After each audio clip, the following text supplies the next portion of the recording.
Hello and welcome. My name is Ajaxpost and we're here with a brand new game, Evil Democracy 1932.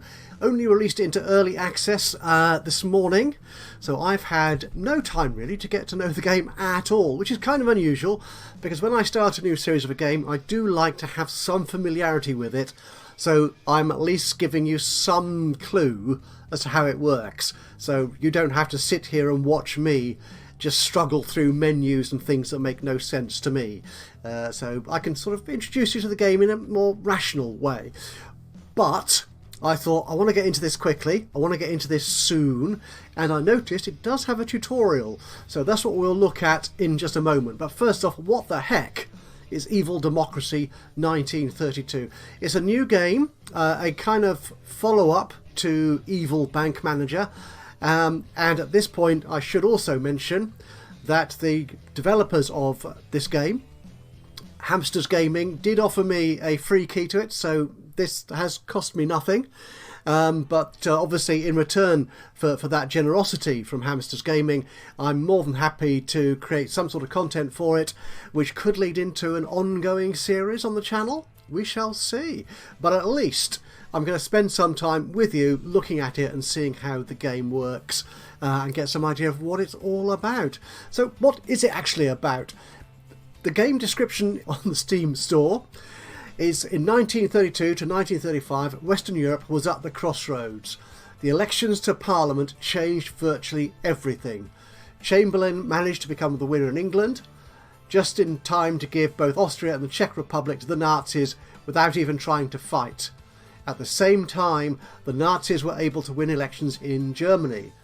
It was the moment when democratic elections can change the entire fate of the world.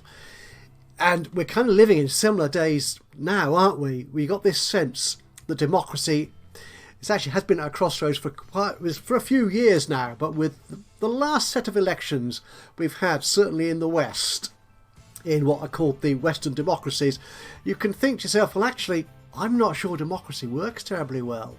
So maybe this is a really timely moment to release a game such as this, a time when democracy is actually at stake. So what are we going to do in the game? We have to become the leader of one of the political parties in one of three countries, France, Germany and the United Kingdom. And our key goal is not to allow your main competitors to win the election. And in talking in the case of Germany particularly, is to attempt to forestall the disaster that was the Second World War. So don't mention a certain National Socialist who became the Chancellor. We know who we're talking about. So we're going to have all sorts of tools in our hands, newspapers, agitators, promoters, all sorts of other party the party apparatus, if you will, to attempt to change history and save Europe from the devastation that was that Second World War. The game consists of three scenarios, as we've said, Germany, France and England, though it's actually, I'm not sure if it's strictly England or if it's more the UK. There are 29 fully playable political parties, all relevant to that period in our history, and there are all sorts of doctrines, newspapers and party assemblies and so on that you can make use of to achieve your particular goals. So it's going to be up to us as party leaders to choose who is in charge, who writes our newspapers, and how we establish public faith in our vision for the democracy of that time. So let's have a quick look at it, shall we? This is the headquarters, and more or less everything happens from here. As you can see, we've got all sorts of things at our disposal. Leaders, journalists, we've got editorial teams, we've got staff. They're the sort of people on the streets going out agitating and promoting our party. But I'm not going to start here because this is complicated. There's a lot to look at in this game, and as I said, I've spent no time at all with it really. So let's pop out of here and have a look at the main menu. So here we are, we have got the blank slate of Europe.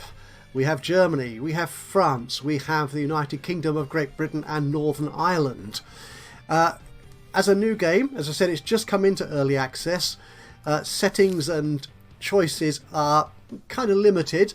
There's no choice of graphics and gameplay, key bindings, that sort of thing that I've been able to find so far. You can change the volume level for the in-game sounds and the music. The music actually is rather good. It's very sort of stirring, sort of impassioned music, which hopefully you can hear in the background. I haven't turned it down too low. You have a variety of languages you can use. I'm going to use English, otherwise I will get very, very lost indeed. And my name in the Hall of Fame. I'll call myself Ajaxpost. I would like to call myself Ajaxpost Space Plays. But, dear developers, give me spacebar. Allow me to put a space in my name, please. It's not too much to ask, is it? So, yeah, you can't put a space in there. You can put underscores, though. But underscore is a very poor space. In fact, if we look at the Hall of Fame, see, look at these people. They've got spaces. I want one too. Thank you. Rant over. Okay, so we're going to go into the training mode. Let's see if we can make any sense of Evil Democracy 1932. Okay, right. Oh no! Oh, I'm sorry. I'm feeling rather nauseous. I'm so upset. They have given me the Conservative Party to run. Oh, that just feels... I feel dirty. I really, really do. I'm sorry, but no. I'm not going to be playing them. When we get this game running, I'm not going to be playing those guys. No. Actually, but before we do that, as you can see here, there's a list of all the parties you can play. But so let's skip out of here just for a second. If I start a new game, choose the United Kingdom. Yeah, you've got all these parties you can choose from. Actually, yeah, let's start here. As far as I can make out, this is the difficulty level. So what they're saying here is playing the Conservative Party is the easy option. Well, they were kind of the establishment of the time, and they kind of still are, which is in itself a bit of a worry. So these stars, I believe, indicate the difficulty level. So playing the Tories, the Conservative Party, is the easiest thing to do, and you can reduce the challenge by increasing the amount of money you've got. Oh, you can't go to 7.5 million for the Tories. Oh well, never mind. Yeah, so the Labour Party is a bit more of a challenge. The Independent Labour Party is a very serious challenge. So, actually, if we look here, party supporters and financing. Look at that. Conservatives have got bucket loads of supporters, loads of money. The Labour Party slightly less. Yeah, so you've got the socialist parties, the nationalist parties, the Communist Party, which was actually a major force. Well, I say major, it was a player in the political arena back in the 1930s, 1940s, certainly after the Soviet Revolution. The Communist Party of Great Britain, they might even have actually had members of Parliament, or a member of Parliament. I might check on that, but yeah, they were a player. But then, yeah, after the Soviets sort of made their plan clear for Russia and the whole Union, yeah, people didn't really take to them kindly after that. So if you're playing parties like that, then you can go to the 7.5 million budget because you'll need it. Really, I think is what they're saying there. Germany, who can we choose from in Germany? Oh, Radical Democrats, peasants parties. Oh, those were the good old days. The steel helmet. Dear goodness. Well, okay. And France. Oh, not so many. But again, yeah, parties of the left and the right. Republican Radical and Radical. So what? Oh, I suppose Republicanism in France would be quite radical. Yeah, after their history of monarchies. But no, yeah, so that's kind of the setup you can choose. You've got these 3 scenarios and various difficulty levels based around the party and the funds that you choose. Right, shall we actually get on with it and get into it? Let's have a look at training. We'll start this again. And I'm going to close my eyes to that corner of the screen. Yikes. So each post occupied by the leader brings all kinds of bonuses, from finances to improving the quality of the newspaper. So I suppose we need to click on leaders. And the leader we have here The editor will attract more voters when printing party newspapers and leaflets. Select this post to give an appointment to the leader. Yeah, hi, a slight typographical proofing error. I imagine that should be editor, because that is the role, unless they mean the edition. It could make sense, I suppose. The newspaper does have, you do have editions of a newspaper, so maybe. So I'm guessing we're going to choose that, and it's free to appoint him. Are you appointed? Oh, you are now. Yeah, in the few minutes I spent with the game, I'm not entirely convinced that their UI feedback is very good, because you make choices and it's not obvious that you've made a choice until you recognise when you come out of it something has changed. I really would like that to be cleaned up a little bit. Okay, so we do have Stanley Baldwin, and he has these attributes, which I can't see now that we've hired him. Oh well, never mind. And there are several vacant positions. Select any of the available leaders. So we could... Ooh. Arthur. Oh, did we just spend money on him? Sorry, I'm not actually reading this. I should be. I'm supposed to be learning the game and not just talking to you. The party needs a representative to negotiate with its sponsors. Select an available leader. Right, now these do actually come up. It's possibly because we've got this dialogue text box here. You're not getting the hover over the sort of tip text, if you will, on here, which does explain what each of these icons means. Sponsors provide a significant share of party funding, therefore it's very important to pay special attention. Select this post to appoint a leader. So, right, that's you. The first two leaders were appointed.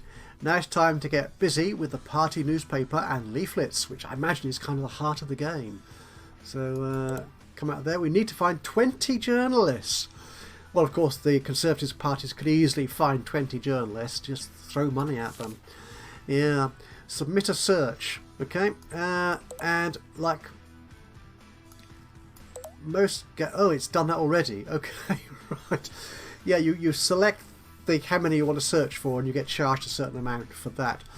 To start the newspaper, go to the editorial office. Have I hired all these 20 then? Have I? I'm lost now slightly. Okay. Select the best journalist to work with leaflets, the first in the list of available ones. So again, yeah, these are tooltips. One of these symbols is leaflets. We'll take you. Oh, it did highlight him. Did I click that, or did it? And the newspaper. That's the newspaper, that fourth icon, I think. And freely here means it doesn't cost me money to appoint this person. You've got this tip down here. Newspapers +2, newspapers +9. So it does highlight the key thing you're interested in there as well. That's nice. Good touch. No, the game picked him for me. I didn't want him.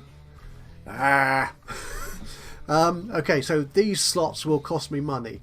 I do have a lot of money at the moment, so I could spend it, but I'm not going to, because task, what is that? It wants me to click that. So slander will allow you to lure some of the enemy's voters to your side. Oh, always a good political tactic, that, yes. Okay, so tell the journalist to write an interview with the party leader. After its publication in the newspaper, one of the leader's parameters will increase. Okay. So, slander.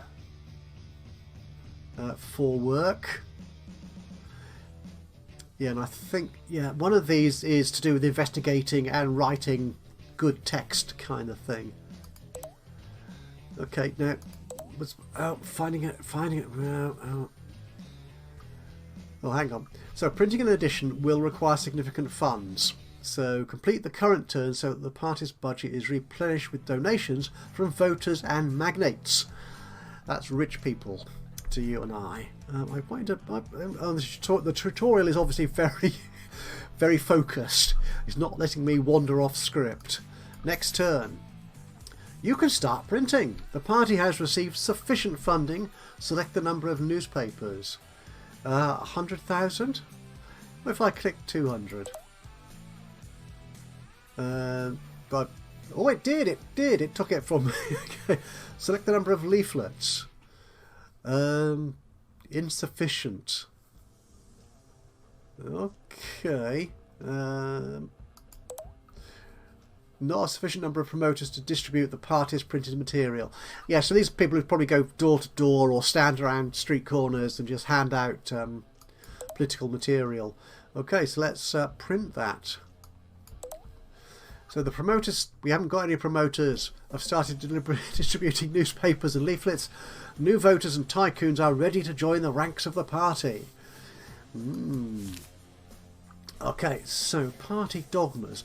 Periodically, the party will be able to make dogmas, special decisions that will affect different aspects of the party's activities. Sorry, there should be an apostrophe there, I think. Select any of the dogmas.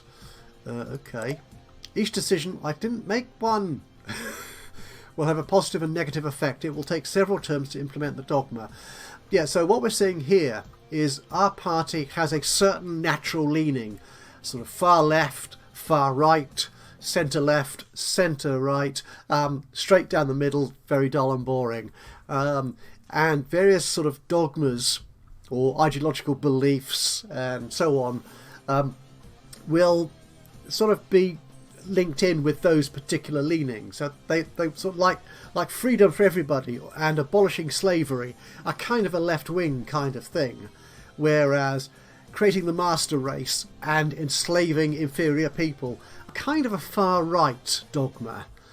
So they would slip into your natural leaning, as it were, and they would cost you less to adopt.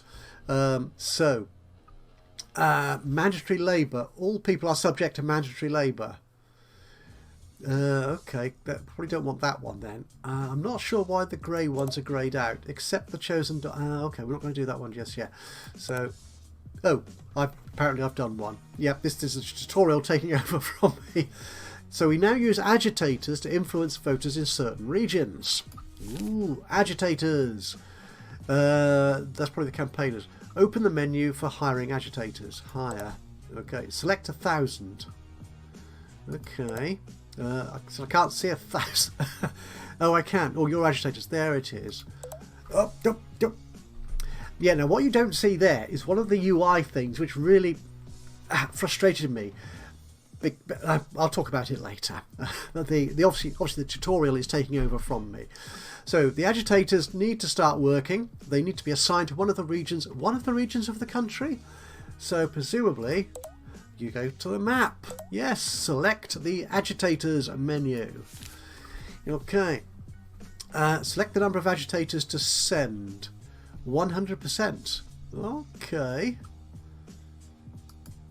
Tell the agitators to start working in the selected regions. I haven't selected anyone.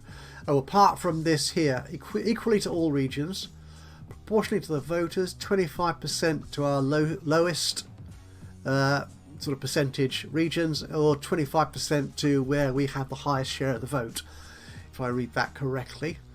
So send them. Oh, and you can see there it's gone from a lovely red colour to this awful blue colour is moving in. Okay, so the agitators will attract new voters every move. The more enemy agitators in the region, the harder it is for your staff to work. Yeah, so I guess the AI is taking the part of the other parties in this election, and they'll be working against you. So there's your competition. Hold a rally. Good plan to let more potential voters know about your party. Okay. Oh, was that a protest then? Okay. The country's regions are divided into several districts. Rallies are held in all regions of a district at once. Okay. So, appointing a leader to hold rallies will significantly increase their effectiveness. You do need a good speaker if you're holding a rally. Appoint a leader. Organising a rally requires significant funding. Hold a rally. Yeah, but I want to appoint a leader. Oh dear. Yeah, sorry, the tutorial's taken over and I'm just running into this. All the results of the party's activity can be seen in the report that is generated each turn. View the latest data. Is that up? I've got to click that button. I'm not going to look at it. Perfect. You have managed to successfully fill the party budget. Oh, sorry, you've perfect. You have successfully managed to fill the party budget and attract new voters. Yeah, again, I'm not entirely convinced of the grammar of that sentence. We wish you successful completion of the storyline. Not with this party, you don't, my friends. No. So we have an income of nearly 2 million, whatever currency that is. We spent 15,000, and our total is not much less. Printed newspapers, no. Demonstrations did not happen, no. Nothing much happened really. Okay, well, I'm not entirely convinced of that tutorial, to be fair, but yeah, there's lots going on. So seeing as this is still within my sort of maximum time for a video, shall we get cracking on a new game? Yeah, we'll see how it goes. See if I can make any more sense of it in the actual game itself. New game.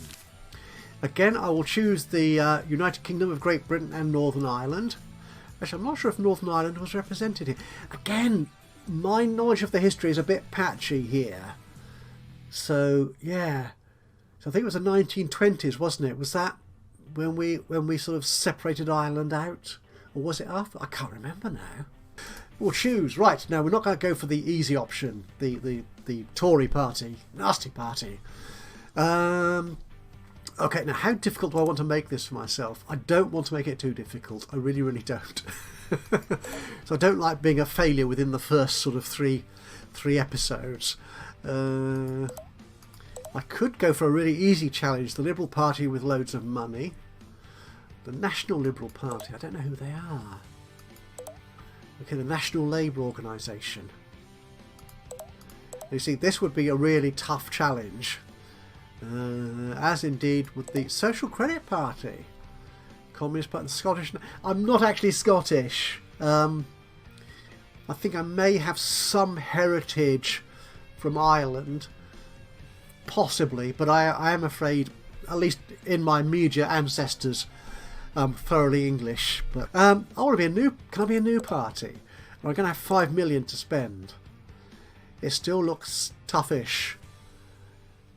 Go for it. Okay, so we need to assign a leader to the post of. Okay, we're probably. Are we actually in charge of the party? Or I think we are, but we're actually running the newspaper. And one little thing here that again I'm afraid it slightly annoys me is. This office moves around for no good reason. You can't see anything else above, below, left or right of it. It just moves around and just sort of makes you feel a bit seasick. So stop that if you would. If that's a graphic setting, yeah, you can add those in, but please. But yeah, stop it moving around. Okay, we need a leader to the post. We need leaders. Who have we got? John Hargrave. Right. Now, yes, these are the tooltips. Having charisma in front of a crowd. Oh, that's excellent. Determination. Activist during election. Strengthens the staff involved in election. Election fraud? We're not Donald Trump, you know. Or Dominic Cummings, for that matter. There you are. Did anyone say Boris? No, Boris Johnson doesn't matter. He's just a poodle. Level of belief. Leave. Oh, he'll leave when that reaches 100. Eloquent. Oh, that's very good. Yes. Can we hire anybody? Well, these people cost money. They're party leaders. A junior party leader. Okay. So again, you would target people with certain skill sets. Let's just pick the guy we've got. So we want you. So you get a bonus 30%. It's highlighted the fact that you're good at newspapers. Go. Right. We can't hire anyone else. But we have got nobody else. Oh dear. Okay. So we need 3 journalists. Okay. Well, we don't want to spend too much money, but I want a reasonably good pool of journalists to pick from. So let's say 2.5 grand. We've got a budget of 5 million at the moment, to be honest. So let's find those 10. Right. So here we highlight their attributes. So we want someone to do with leaflets, someone for investigations, Probably someone good at newspapers as well. So these are how much they cost us to buy. To hire, rather. We're not buying people. That's outrageous. Who said that? Out the room right now. Salary. So this obviously is going to be the ongoing task. Interesting thing here, of course, is all the characters are men. Yeah, apparently women didn't exist back in the 1930s. They were at home somewhere doing the cooking and the childcare and stuff like that, or being, if they didn't have children of their own, they'd be nannies for somebody else. Yeah, I mean they didn't have the intellect, obviously, back then to actually do important stuff like writing and thinking and, you know, making decisions. No. I am being ironic there, just in case anyone thought I was being serious. No, definitely not. Okay, so yeah, stop waffling, get on with making this decision. Douglas Anderson, you look quite good. Actually, Alvin, were people called Alvin back in the 1930s? Probably American. You've got, yes, oh yes. But you've got really good leaflet skills. So have you. You're a good deal cheaper though, and you're good at investigations. You're not so good at newspapers. I think let's hire Alistair.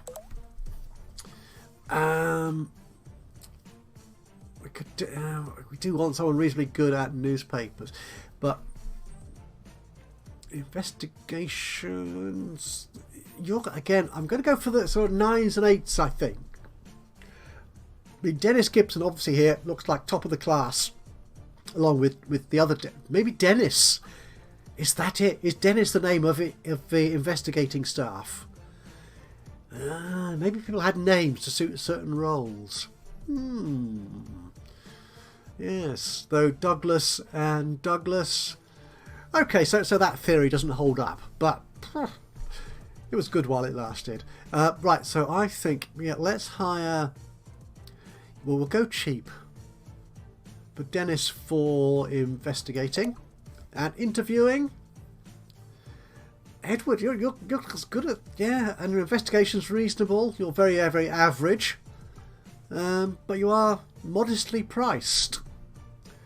You're a good value for money employee, I think. I'm not gonna splash out on some rich. No, you're probably overhyped. So who was I looking at? Yeah, I was looking at Edward. Let's hire Edward. So that's our 3 journalists. Now, what do we want them to do? So journalists there. Well, that's just the list of people I could hire if I need to. We can't print anything yet because we can't. Nobody's written anything. The staff. We're not going to hire those people just yet. Leaders. No, that's hiring people. Don't want to spend that money just yet. Dogmas. Okay, so your party is centre. Oh no, we're centre right. Oh well. Oh, interesting. I would have thought Social Credit would have been a more left-wing kind of organisation. Yeah, but then if you look at the National Socialists, they weren't really socialists in the accepted sense of that word. So the Liberal Dogmas, the 3rd column, which I called the dull average middle column, oops, can be obtained with minimal fines. You get fined for thinking. Yes, that's the 1930s. Dogmas of other ideologies will receive greater fines. So that's 50 to adopt that. This is just 20. That's 30. Oh, so we can go a bit further left without paying as much. And you see here is the Elimination of Punishment. Harsh penalties for petty crimes. Oh, absolutely. Bring back hanging for everybody. Whatever you've done. Stolen an apple from that fruit cart. Hang them. They've murdered somebody. Hang them. That'll put a stop to crime. Most definitely. Yeah. Yeah, they were innocent, but yeah, who really cares? It stops other people stealing apples from fruit carts, apparently. No, we're going to stay here. Right, so presumably we've already got these dogmas here. So we've only got one that I can accept, which is reformism. Or reformism? I'm not sure. Yeah, I'm not sure how I'd pronounce that. Bring changes to the country through reforms. Good thinking, as opposed to violent military overthrow, I imagine. The cost for a protest has decreased. That's a good thing. Okay, but one of the parameters, it doesn't tell me which one. Oh no, you not nasty people. You should tell me so I can make an informed choice. Or justice. Oh, no, that looks too negatives and it takes too long. Okay, so we'll accept the reformism dogma. Okay. Editorial team. Oh, right. Now this is what we were looking at in this tutorial, which I didn't understand. Okay, so here's the leafleteer. That's impressive. So the effect of leaflets can increase exponentially. A piece of paper transforms into a weapon of propaganda. Indeed, I mean, samizdat in Russia, in the Soviet Union, for example, was I believe, a very powerful form of leaflet propaganda. I think it was leaflets. It was a long time ago since I last studied European and world history, I'm afraid. Yeah, so you'd be good at that, I think. Who's our top newspaper man? I thought we had a really good newspaper man. Did I make entirely the wrong choices? Okay. Right. So we'll select you to do leaflets. But then you're best at newspapers. Hang on, is this? Oh, it changes the order of them. Oh, that's interesting. Why would it do that? Okay, curious. I'm not quite sure of the logic of that, but there you go. Can I hire another journalist, please? I want someone who's good at newspapers. Or you can say, oh, if you've watched any of my Computer Tycoon or my Sim Airport videos, you'll know there's one thing which is really important to me when I see data being presented in a game, or indeed anywhere, is if you've got a table of data, sort it. It must be possible to sort it. Computer Tycoon does that, and it is brilliant. So if you're looking for particular characteristics or attributes of your computers in that game, you can sort the table to highlight the ones you're really interested in. Sim Airport doesn't do it. And there's several tables of data in that in terms of passengers and flights and stuff, which would be really nice to be able to sort, but you can't.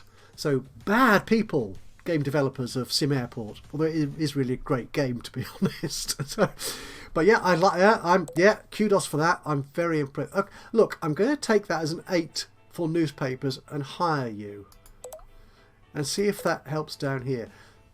There you are, newspapers. I'm sure I picked someone with a really good newspaper skill. Maybe I'm just seeing things. Okay, so newspapers. Right, so is it trying to sort these into the order? So that's you. So leaflets. Oh, it does. It sorts them into order down here. Okay, that's kind of acceptable, but confusing. Right, and these are other slots for doing other things. Okay, so that's the editorial team. Anything else we can do here?